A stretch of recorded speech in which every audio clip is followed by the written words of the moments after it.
വിജയത്തിന്റെ ശത്രു. പേടി നമ്മളെ കൊല്ലും, നമ്മളുടെ വിജയത്തിന് തടസ്സം നിൽക്കും, നമുക്ക് ചെയ്യാൻ പറ്റുന്ന കാര്യങ്ങൾ ചെയ്യാൻ പറ്റില്ല, പാനിക്കാവും, പൾസ് ഹാർട്ട് ബീറ്റ് ഒക്കെ ചേഞ്ച് ആക്കും, രോഗം വരും, ഒരുപാട് പ്രശ്നം. പേടിക്കണ്ട. Just to know that you just want to dye.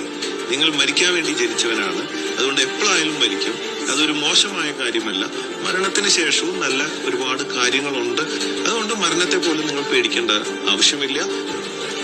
വർഷങ്ങളോളം കൂടെ ജീവിച്ചിട്ടും സ്വന്തം ഭർത്താവിനെ തിരിച്ചറിയാൻ അവൾക്കായില്ല. ഭാര്യ എന്ന പദത്തിന്റെ മഹത്വവും അവൾക്കറിയില്ല. ആ പദം നിലനിർത്തേണ്ട മര്യാദകളെ കുറിച്ചും അവൾക്കറിയില്ല. ഇന്നലകളിൽ ഓൺലൈൻ ആപ്പുകൾ വഴി കണ്ടുമുട്ടിയ ഒരുവനെ ഫോണിൽ ഒളിപ്പിച്ചതും ഒരുവന്റെ ഭാര്യ എന്നതും മറന്ന് മറ്റൊരുവന്റെ കാമുകയായി തുടർന്നപ്പോഴും അവൾ ഓർത്തില്ല, ഞാൻ സഞ്ചരിക്കുന്ന പാത അത് തെറ്റാണെന്ന്.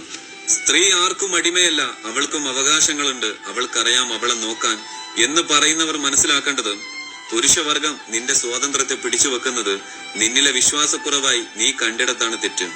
നിന്നേക്കാൾ അവൻ ഭയക്കുന്നത് നിന്നിൽ സ്നേഹവും വാഗ്ദാനങ്ങളും നൽകി നീയുമായി ഇടപഴകുന്നവരെയാണ്. ഇന്നും പല സ്ക്രീൻഷോട്ടുകൾക്കും വീഡിയോ റെക്കോർഡുകൾക്കും ഭയപ്പെട്ട് അവർ പറയും പോലെ അവർക്ക് വഴിപ്പെട്ട് ജീവിക്കുന്ന ഒരുപാട് സ്ത്രീകൾ നമുക്ക് ചുറ്റും കാണും. നിങ്ങളുടെ വാക്കിനുള്ള കരുത്ത് നിങ്ങളുടെ മനസ്സിനില്ല. അവിടെയാണ് നിങ്ങളെ പലരും തോൽപ്പിക്കുന്നത്.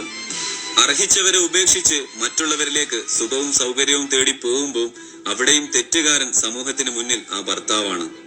അവൻ ആണല്ല, അവന് പെണ്ണിനെ നോക്കാൻ അറിയില്ല, അവനിൽ നിന്നും കിട്ടാത്ത സുഖം തേടിയാണ് അവള് പോയത് എന്നിങ്ങനെ തുടങ്ങും ലിസ്റ്റ്.